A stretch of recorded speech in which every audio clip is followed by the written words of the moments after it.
How to create page on Facebook Lite. Hello guys, in today's video I'm gonna show you how to create page on Facebook Lite. First thing, go to Facebook Lite.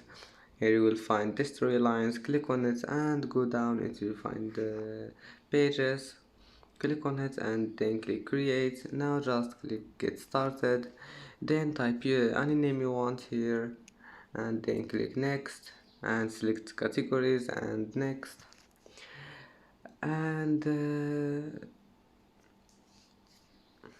here just type your website or skip and then click done.